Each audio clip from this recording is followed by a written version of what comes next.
Hi friends, welcome back. ഒരു ചെറിയ tech update ആണ്. അങ്ങ് ചന്ദ്രനിൽ വരെ 4G വരാൻ പോവാണ്. അതേപോലെ സ്നാപ്ഡ്രാഗൺ 875 വെച്ചുകൊണ്ട് MI11 എന്ന് പറയുന്ന പുതിയ ഷാമി ഫോൺ വരാൻ പോകുന്നു. അതുകൂടാതെ ഇന്ത്യൻ ഫോണുകൾ, നിങ്ങൾക്ക് ഈ ചൈനീസ് ഫോണുകളൊന്നും താല്പര്യമില്ലെങ്കിൽ ഇനി അങ്ങോട്ട് ഇന്ത്യൻ ഫോണുകൾ വാങ്ങിക്കാം.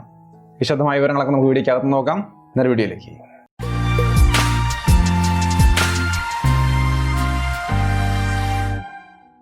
ഹായ്, അപ്പോൾ ഇന്നൊരു ചെറിയ ടെക് അപ്ഡേറ്റ് ആണ്. ആദ്യത്തെ വിഷയം OnePlusന്റെ കാര്യം തന്നെ നോക്കാം. OnePlus 2013 ആരംഭിച്ചൊരു കമ്പനിയാണ്. എന്തായാലും ഇതൊരു സബ്സിഡിയറി ആണെന്നും അല്ലെന്നും ഒക്കെ ഒരുപാട് ഡിസ്കഷനൊക്കെ നടക്കുന്നുണ്ട്. എങ്കിലും അത് പേയ്‌ടിഎല്ലും കാൽപേയും ചേർന്ന് ആരംഭിച്ചിരിക്കുന്ന ഒരു കമ്പനി തന്നെയാണ് ഈ OnePlus എന്ന് പറയുന്നത്. പിന്നീട് അങ്ങോട്ട് ഇവിടെ ഈ ഒരു ദിവസം വരെയും അവർ ആ ഒരു പേരിനെ, OnePlus എന്ന ഒരു പേരിനെ ഒരു നല്ല ബ്രാൻഡാക്കി, ഒരു 30,000 രൂപ 50,000 രൂപ ആ റേഞ്ചിൽ ഫോൺ എടുക്കാൻ പോകുന്നുണ്ടെങ്കിൽ ആരുടെയും മനസ്സിൽ പെട്ടെന്ന് തന്നെ ഓർമ്മ വരുന്ന ഒരു ബ്രാൻഡാക്കി മാറ്റിയിട്ടുണ്ട് OnePlusനെ. ഇപ്പോൾ ആ ഒരു OnePlusന്റെ ആ ഒരു സക്സസിലേക്ക് എത്തിച്ച രണ്ട് പേരാണ് പേയ്‌ടിഎൽ ആൻഡ് കാൽപേ. അതിൽ കാൽപേയാണ് OnePlus വിട്ട് ഇപ്പോൾ മാറാൻ മാറുന്നത്. അത് ഒഫീഷ്യലായിട്ട് അദ്ദേഹം ട്വീറ്റ് ചെയ്തിട്ടുണ്ട്. നിങ്ങൾക്ക് ഇവിടെ കാണാം. ഇത് BBKയുടെ സബ്സിഡിയറി കമ്പനിയാണ്, അതേപോലെ ഓപ്പോയുടെ സബ്സിഡിയറി കമ്പനിയാണ്. അങ്ങനെ ഒരുപാട് ന്യൂസുകളൊക്കെ വന്നിട്ടുണ്ടെങ്കിലും അതിനെയൊക്കെ നിഷേധിക്കുന്ന തരത്തിലുള്ള പോസ്റ്റുകളും ധാരാളം വന്നിട്ടുണ്ട്. എന്തൊക്കെയാലും അതൊക്കെ മാറ്റി വെക്കാം. ഈ ഒരു ബ്രാൻഡിന്റെ സക്സസിലേക്ക് വരുമ്പോൾ അതിൽ ഈ രണ്ട് പേര് തന്നെയാണ്, പേയ്‌ടിഎല്ലും കാൽപേയും തന്നെയാണ് പ്രധാന റോൾ വഹിച്ചിരിക്കുന്നത്. അതിൽ കാൽപേ ഇപ്പോൾ OnePlus വിട്ട് മാറുകയാണ്. അദ്ദേഹം ഈ ഒരു വർക്കിൽ നിന്നൊക്കെ മാറി ഫാമിലിയിലേക്ക് പോകാണെന്നാണ് പറയുന്നത്. ബട്ട് കേൾക്കുന്ന റൂമേഴ്സ് എന്ന് പറയുന്നത് OnePlusനെ വിട്ടുകൊണ്ട് കാൽപേ മാറുന്നത് മറ്റൊരു ബ്രാൻഡ് ക്രിയേറ്റ് ചെയ്യാൻ വേണ്ടിയിട്ടാണെന്നാണ് മനസ്സിലാവുന്നത്. എന്തായാലും നമുക്ക് വൈകാതെ കുറച്ച് കൂടുതൽ വിശദമായിട്ടുള്ള കാര്യങ്ങളൊക്കെ അറിയാൻ സാധിക്കുമെന്ന് വിചാരിക്കാം. അതറിയുമ്പോൾ തീർച്ചയായിട്ടും അടുത്ത വീഡിയോയിൽ നമ്മൾ അപ്ഡേറ്റ് ചെയ്യാം. ബേസിക്കലി OnePlusന്റെ ഹെഡുകളായ രണ്ട് പേരായ പേയ്‌ടിഎൽ കാൽപേയിലെ കാൽപേ OnePlus വിട്ട് മാറുകയാണ്. ഇനി അടുത്തൊരു കാര്യം, MI11, MI10, 10T ഒക്കെ നമുക്കറിയാം 40,000 രൂപയ്ക്ക് LCD ഡിസ്പ്ലേ വെച്ചുകൊണ്ട് ഷാമി ഇറക്കിയിരിക്കുന്ന ഫോണാണ്. എന്തായാലും ആ ഒരു ഫോണുകൾക്ക് ശേഷം ഇപ്പോൾ MI11 വരാൻ പോവുകയാണ്. അത് ഡിസംബറിൽ അനൗൺസ് ചെയ്യുമെന്നാണ് കേൾക്കുന്നത്. സ്നാപ്ഡ്രാഗൺ 875 എന്ന് പറയുന്ന ഏറ്റവും പുതിയ പ്രോസസർ വെച്ചുകൊണ്ട് വരുന്ന ആദ്യത്തെ ഫോൺ MI11 ആയിരിക്കും എന്നാണ് കേൾക്കുന്നത്. ഈ പറയുന്ന സ്നാപ്ഡ്രാഗൺ 875 ഡിസംബറിലാണ് അനൗൺസ് ചെയ്യാൻ വെച്ചിരിക്കുന്നത്. അപ്പോൾ ആ ഒരു ലോഞ്ചിനിടയ്ക്കായിരിക്കും നമുക്ക് ഈ ഷവമിയുടെ അനൗൺസ്മെന്റും അറിയാൻ കഴിയുക. 875 എന്ന് പറയുന്ന ഏറ്റവും പുതിയ പവർഫുൾ പ്രോസസർ വെച്ചുകൊണ്ട് വരാൻ പോകുന്ന ആദ്യത്തെ ഫോൺ MI11 ആണെന്ന് അവർ അന്ന് അനൗൺസ് ചെയ്യുമായിരിക്കും. എന്തായാലും നമുക്കത് കാത്തിരുന്ന് കാണാം. ഇനി അടുത്തൊരു വിഷയം എന്ന് പറയുന്നത് PS5ന്റെ പ്രൈസ് ആണ്. PlayStation 5 നിങ്ങൾക്ക് ഓൾറെഡി അറിയാവുന്ന കാര്യമായിരിക്കും. ഇത് ലോഞ്ച് ചെയ്തിട്ട് കുറേ ദിവസമായി. എന്തായാലും ഇതിന്റെ പ്രൈസിങ് ഇപ്പോൾ റിവീൽ ആയിട്ടുണ്ട്. നിങ്ങൾക്ക് ഇവിടെ സ്ക്രീനിൽ കാണാം. PS5ന് 49,990, അതായത് 50,000 രൂപയാണ് വരുന്നത്. PS5 ഡിജിറ്റൽ എഡിഷൻ ആണെങ്കിൽ 39,990, 40,000 രൂപയാണ് വരുന്നത്.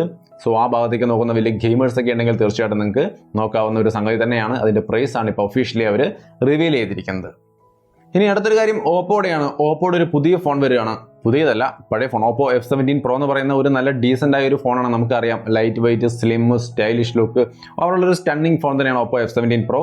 അതിൻ്റെ കാര്യങ്ങളൊക്കെ ഞാൻ നേരത്തെ പറഞ്ഞിട്ടുണ്ട്. അപ്പോൾ ആ ഒരു ഫോണിൻ്റെ പുതിയ വേരിയൻ്റ് ആണ് വരാൻ പോകുന്നത്. ഒരു ഗോൾഡൻ കളറിലാണ്, നിങ്ങൾക്ക് ഇവിടെ കാണാം. നല്ല കിഡിലൻ ലുക്കിലാണ് കൊടുത്തിരിക്കുന്നത്. അപ്പോൾ ഈ ഒരു ലുക്കൊക്കെ ഇഷ്ടപ്പെടുന്നുണ്ടെങ്കിൽ നിങ്ങൾക്കൊന്ന് വെയിറ്റ് ചെയ്ത് നോക്കാം. F17 Pro ഇപ്പോൾ തന്നെ എടുക്കാൻ പോകണ്ട. ഈ ഒരു ഡിസൈനുള്ള ഫോൺ താമസിയാതെ ലോഞ്ച് ചെയ്യുമെന്നാണ് അവർ ട്വിറ്റർ അക്കൗണ്ടിലൊക്കെ ട്വീറ്റ് ചെയ്തുകൊണ്ടിരിക്കുന്നത്. സോ താമസിയാതെ ഓപ്പോ F17 Pro ഒരു പുതിയ ഗോൾഡൻ വേരിയന്റ് വരുന്നുണ്ട്.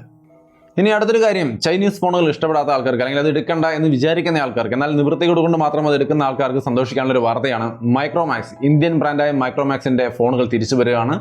ടേബിളിലേക്ക് അവരുടെ കമ്പനി മുമ്പിലേക്ക് എടുത്ത് വെക്കുന്ന ഒരു ഫോൺ എന്ന് പറയുന്നത് മൈക്രോമാക്സ് എന്ന പേരിലാണ്. എന്തായാലും ഈ ഒരു ഫോൺ നമ്മുടെ മുമ്പിലേക്ക് താമസിയാതെ എത്തുമെന്നാണ് വിചാരിക്കുന്നത്.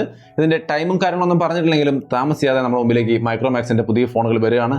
വരുമ്പോൾ സ്പെക്ക്, ലീക്ക് അനുസരിച്ചുള്ള സ്പെക്ക് നോക്കിയാൽ അത്ര മോശമൊന്നുമല്ല സംഗതി. മീഡിയാടെക്കിന്റെ G35 എന്ന് പറയുന്ന പ്രോസറാണ്. അതേപോലെ 6.5 ഇഞ്ച് വരുന്ന HD+ ഡിസ്പ്ലേ ആണ്. 2GB RAM 32GB storage, 3GB RAM 32GB storage, 5000 mAh battery, 13 megapixel plus 2 megapixel dual camera, 8 megapixel front camera, ഒരു കൂടിയ വേരിയന്റ് ഉണ്ടായിരിക്കും G85 വെച്ചുകൊണ്ട്. അങ്ങനെയൊക്കെയാണ് ഇതിന്റെ വാർത്തകൾ കേൾക്കുന്നത്. ഈ പറഞ്ഞ വിവരങ്ങളൊന്നും കമ്പനി ഒഫീഷ്യലി റിവീൽ ചെയ്തിട്ടുള്ളതല്ല. ജസ്റ്റ് ഈ ഒരു ബോക്സ് മാത്രമാണ് അദ്ദേഹം ഒഫീഷ്യലി കൊണ്ടുവന്നിട്ടുള്ളത്. പക്ഷേ ഈ ഒരു വിവരങ്ങളൊക്കെ നമുക്ക് ലീക്സ്റ്റേഴ്സ് ആയ മുകുൾ ശർമ്മ പോലുള്ള ലീക്സ്റ്റേഴ്സ് ആണ് കൊണ്ടുവന്നിരിക്കുന്നത്. എങ്ങനെയാണെങ്കിലും മൈക്രോമാക്സിന്റെ ഫോണുകൾ വരികയാണ്. അങ്ങനെ വരുമ്പോൾ ഒരു പ്രധാനപ്പെട്ട കാര്യം, മുമ്പും മൈക്രോമാക്സിന് ഫോണുകൾ ഉണ്ടായിരുന്നു. ഇത് ആദ്യമായിട്ടൊന്നുമല്ല മൈക്രോമാക്സ് ഫോണുകൾ കൊണ്ടുവരുന്നത്. ആ വരുന്ന ഫോണുകൾ ഈ ചൈനീസ് ഫോണുകളെക്കാൾ ഭയങ്കരമായിട്ട് ബെറ്റർ ആയില്ലെങ്കിലും അറ്റ്ലീസ്റ്റ് അതിനോട് കിടപിടിക്കുന്ന തരത്തിലുള്ള ഫോണുകളെങ്കിലും ആവണം. അല്ലെങ്കിൽ സ്റ്റിൽ അത് വീണ്ടും താഴേക്ക് തന്നെ പോകാനുള്ള സാധ്യതയുണ്ട്. ബട്ട് എങ്കിലും ഒരു ഓപ്ഷൻ ഉണ്ടായിരുന്നെങ്കിൽ ചൈനീസ് ഫോൺ ഞങ്ങൾ ഉപേക്ഷിച്ച് ഇന്ത്യൻ ഫോൺ എടുക്കുമെന്ന് ചിന്തിക്കുന്ന ആൾക്കാർക്ക് തീർച്ചയായിട്ടും സന്തോഷിക്കാം. മൈക്രോമാക്സിൻ്റെ താമസിയാതെ മുമ്പിലേക്ക് എത്തും. കൂടുതലായിട്ടുള്ള വിവരങ്ങളൊക്കെ വരും ദിവസങ്ങളിൽ റിവീലായി കിട്ടുമ്പോൾ നമ്മൾ അടുത്ത വീഡിയോകളിൽ അപ്ഡേറ്റ് ചെയ്യാം.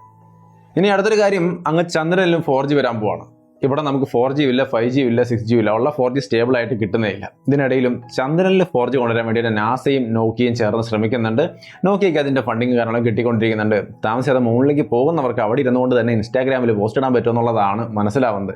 എന്തായാലും 4G സർവീസ് ചന്ദ്രനിലേക്ക് കൊണ്ടുവരാൻ വേണ്ടിയിട്ടുള്ള ശ്രമങ്ങളൊക്കെ നടക്കുന്നുണ്ട്. എന്താണ് ഇതിൻ്റെ കാര്യങ്ങൾ എന്നുള്ളത് വരും ദിവസങ്ങളിൽ നമുക്ക് കൂടുതൽ ഇൻഫർമേഷൻ കിട്ടുമ്പോൾ അടുത്ത വീഡിയോകൾ നിങ്ങളുമായിട്ട് തീർച്ചയായിട്ടും ഷെയർ ചെയ്യുന്നതായിരിക്കും. ഇനി അടുത്തൊരു കാര്യം, iPhone 12 ഇറങ്ങി. അതിൻ്റെ സെയിൽ പോലും ആരംഭിച്ചില്ല, റിവ്യൂ പോലും നമ്മൾ കണ്ടിട്ടില്ല. അതിനു മുമ്പേ iPhone 13 under display fingerprint സെൻസറുമായിട്ടാണ് വരാൻ പോകുന്നതെന്നാണ് പറഞ്ഞു കേൾക്കുന്നത്. അതിൻ്റെ കാര്യം എന്താണെന്ന് വെച്ച് കഴിഞ്ഞാൽ ഈ നോച്ച് അടുത്ത ഫോണിൽ ഉണ്ടാവില്ല. അടുത്ത ഈ ഒരു 3 വർഷമായി ഇപ്പോൾ ഈ നോച്ചും പിടിച്ച് ആപ്പിൾ ഇരിക്കുന്നു. ഒരു 3 വർഷത്തിൽ കൂടുതലൊന്നും അവരൊരു ഡിസൈൻ ഫോളോ ചെയ്യാറില്ലെന്നാണ് പറയുന്നത്. സോ അത് ശരിയാണെന്ന് തോന്നുന്നു. എന്തായാലും അടുത്ത തവണ ഈ നോച്ചൊക്കെ ഒഴിവാക്കിയിട്ട് അണ്ടർ ഡിസ്പ്ലേ ഫിംഗർ പ്രിന്റ് സെൻസറൊക്കെ വെച്ചുകൊണ്ട്, അതായത് ഫേസ് അൺലോക്കിന് പകരം അണ്ടർ ഡിസ്പ്ലേ ഫിംഗർ പ്രിന്റ് സെൻസറൊക്കെ വെച്ചുകൊണ്ടായിരിക്കും iPhone വരിക എന്നാണ് കേൾക്കുന്നത്. പക്ഷെ അങ്ങനെയൊക്കെ വന്നു കഴിഞ്ഞാൽ വില ഇനി എത്ര കൂടുമെന്നുള്ള കാര്യം നമുക്കറിയത്തില്ല. എന്തായാലും ഇതിപ്പോൾ 12 ഇറങ്ങിയിട്ടുള്ളൂ. അപ്പോഴേക്കും തന്നെ iPhone 13 കുറിച്ച് ഇത്രയധികം ലീക്കുകൾ വരുന്നത് ഒരുപാട് വരുന്നുണ്ടായാലും ഒരു കാര്യം മാത്രമാണ് ഞാൻ പറഞ്ഞത്. കൂടുതലായിട്ടുള്ള എന്തെങ്കിലുമൊക്കെ നല്ല ട്രസ്റ്റഡ് ആയ സോഴ്സിൽ നിന്ന് കിട്ടുകയാണെങ്കിൽ വരും ദിവസങ്ങളിൽ അപ്ഡേറ്റ് ചെയ്യാം. അപ്പോൾ ഇത്രയുമാണ് ഇന്നത്തെ ഒരു ചെറിയ ടെക് അപ്ഡേറ്റ്. കൂടുതൽ വാർത്തകളുമായിട്ട് വീണ്ടും അടുത്ത വീഡിയോകളിൽ കണ്ടുമുട്ടാം. ബൈ.